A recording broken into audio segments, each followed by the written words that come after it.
Thank you all for being here. Just want to do a huge shout out to Hatzoloh for literally last week saving one of our own cops within the command. One of our cops was having difficulties breathing, experiencing hot flashes, and it turns out that he was actually having a heart attack inside the command. And Hatzoloh, within minutes, responded, and really, because of their actions,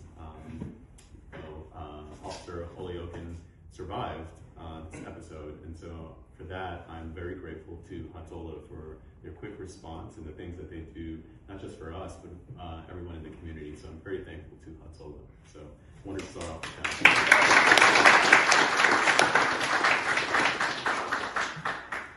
Just a couple of changes since the last time I've been here. Our XO, former XO, Captain Larry Wayne, has been transferred over to Highway 3, where he's now the commanding officer of Highway 3. So I just wanted to congratulate him. I saw him earlier today. He stopped by the command today, all decked out in his highway uniform, and really just want to wish him well in that. We do also have He doesn't wear the leather jacket too? Yeah, he's wearing the leather jacket and high boots and everything. He's having a blast, and I'm very happy for him. You know, the time that we spent together was a great time, and I look forward to seeing his progress here in this department as well.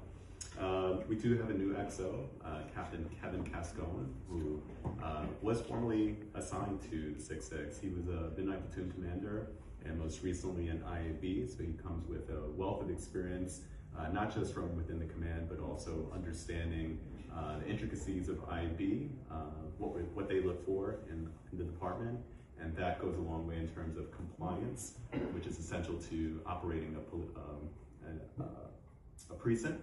So his skill set is definitely essential to streamlining the type of work that we do in our command and making sure that the professionalism and standards are held very high. So I welcome him. Unfortunately, he couldn't be here today, and that's in part due to him working at midnight last night. But you guys will see him around over the course of the time that he will be assigned with us to 66. Last time I was here, I forgot to also formally introduce Officer Hatzoloh and his role with Community Affairs. Officer Hatzoloh formerly was a YCO, a Youth Coordination Officer, now serving in the capacity of Community Affairs. He is taking over James Jamin and his role. He's now moved over to counterterrorism. So I wanted to formally welcome Officer Hatzoloh. Just other changes as well. Changes involving our Q teams. We have Sergeant McGanny and Sergeant Deacon, who are also taking over the Q team, which focuses on quality of life matters. A lot of those quality of life conditions are some of your concerns as constituents of this command. So I do want to ensure that their information, their phone numbers are transferred over to you guys. And that's something that I'll be willing to share with you guys after the conclusion of this meeting. I'll share their phone numbers so that everyone is aware of who to reach out as it relates to quality of life matters in the confines of this command. As it relates to crime, as I always do, I just focus on some of the crime issues that we're seeing in the confines of this command. The last time we spoke, quite literally the last time we spoke, I was talking about the incoming snow that we were going to experience. And, you know, I think that kind of paralyzed crime for a little bit. You know, we didn't see any like heavy spikes in crime because we had experienced so much snow, I'd like to say, and also the good work that's being done outside in the confines of the command. But really, you know, everything kind of like slowed down for a little bit. I guess everybody was snowed in or too lazy to shovel, but we didn't see the level of stolen vehicles. And I say stolen vehicles because that tends to be an issue that we continuously struggle with, not just in the confines of this command, but throughout the city. And you know, now that we see the snow kind of dissipate, we are seeing issues again related to stolen vehicles in the confines of the command. We're seeing vehicles that are being rented out, and this is kind of what you know, what's triggering the issue, right? What we're seeing is high-end vehicles that are being rented out to essentially brokers, and brokers are subletting those vehicles to people with bad intentions, and they're utilizing those vehicles to steal other vehicles The type of vehicles that we're seeing that are being stolen within the confines of this command tend to be late model Toyotas, Sequoias, Highlanders, and can't remember the last Toyota. Tundras is that new? It's a new pickup that we're starting to see as well. Toyotas, Sequoias, Tundras, and Highlanders. For anyone that owns one of those vehicles, please put a GPS on the car.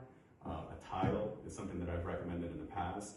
I don't necessarily recommend the Apple AirTag, in part because it does give a person a notification that an Apple AirTag is in the car, but a tile does not. So that's some of the preventative measures, and I also talk always about the club. Whether or not that's gonna completely stop someone from stealing your car, I don't know, but it'll definitely slow someone down and make someone reconsider stealing a car. I think the last time I spoke about this, someone actually put a tile because of this type of community council meeting, and their vehicle was recovered. So we do see that level of success when people take those type of preventative measures to ensure that their car is tracked and that we can find their car in a relatively quick manner. Another important thing that I want to mention, if you do install this type of tile device into your car, or it could be any other type of tracking device, don't put it in obvious spots, because that's another thing that we're seeing. You know, some people are just leaving it in cup holders, or they leave it in the glove box, and thieves are going to go through the car, right? And once they go through the car and they find it, they toss it out. And that's another thing. We find that oftentimes we have dead ends where we'll find the tile device, but we can't find the car. So that's an important point to mention as well. And then one of the other things that we're seeing, an increase in crime that we're starting to see, not as significant as the stolen vehicles, but we are seeing that people are targeting again. It tends to be kind of a seasonal crime. For whatever reason, I'm not too sure why, but it tends to happen in the wintertime. People are starting to break into commercial vehicles for the tools. So to those people who have those types of Sprinter vehicles with tools, please ensure that your vehicle is parked in an area, one that's either enclosed or in an area that's well lit and with a video surveillance system around. We need as much probative video to fully investigate this. We've had 3 incidents so far in the confines of this command in the past 28 days. So this is a growing concern for us, and obviously for our constituents, who many of whom own businesses and have these types of vehicles. Outside of the crime spectrum, you know, we spoke a little bit about the Lunar New Year. There are going to be approximately 4 parades coming up. There are a lot of parades coming up in the next couple of days. One of those parades is tomorrow, the 20th, which extends from 7th Avenue to 8th Avenue, 6th Street to 50th Street, and that's from 12 to 3. We have another Lunar New Year parade on Sunday, the 22nd, on 8th Avenue between 60 and 50 from 12 to 3. We have another Lunar New Year parade on the 28th. And this encompasses 3 avenues, 9th, 8th, and 7th Avenue, 60 to 50. That goes from 12 to 5 p.m. And then we have another Lunar New Year parade on March 1st on 8th Avenue between 50 and 60 from 12 to 3.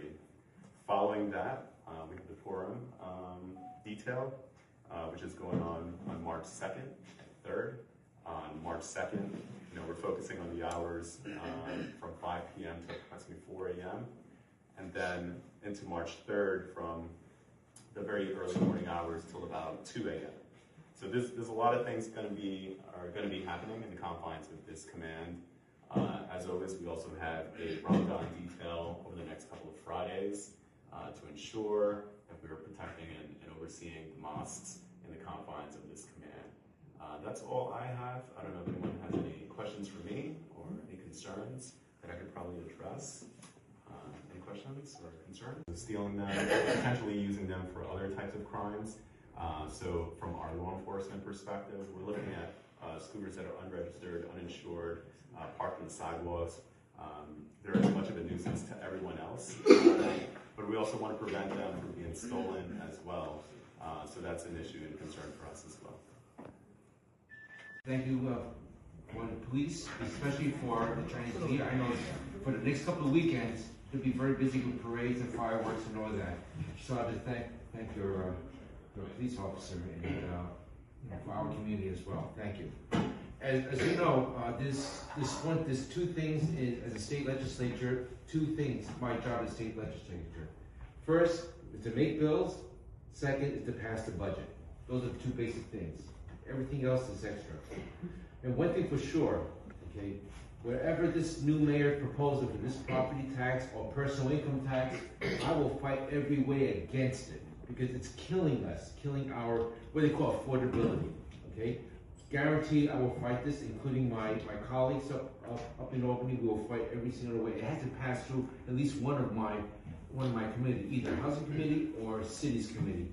And it has series of committees that they pass through. And I believe there are some Democrats don't want this tax increase. So that's the first thing for sure. Second, for NYPD, I will create a bill again 3 times to get back to qualified immunity. The city council a couple of years ago stripped it away. I'm going to fight that again to make it complete coverage the entire state, qualified immunity for all law enforcement. They did not pass through the committee. I will reintroduce again this year. Okay, and the next, the budget, whatever upcoming budget, I am against any tax increases at all. I will fight for that because we have to learn to spend within our means, and not more than that. Okay, so I do support universal child care, but we have to find a way how to pay for that. There are plenty of ways to pay for it. Cut some programs that I believe is wasteful. It's all about managing, right? It's all about managing. So that's where my position are. I support universal child care. I support gifted and talented program. And one thing about education, the federal government, Department of Education, the federal government gave each state an option to have school vouchers, basically, for parental school choices, basically. New York State may not want to entertain. We're talking about several $billions for the price tag to change the program for what it is. And I will fight to support the federal government program. I believe that money should follow the kids, not the money following a failed system such as public school. We spend $40,000 per student, $40,000 per student, and our education level is maybe 50% of the country.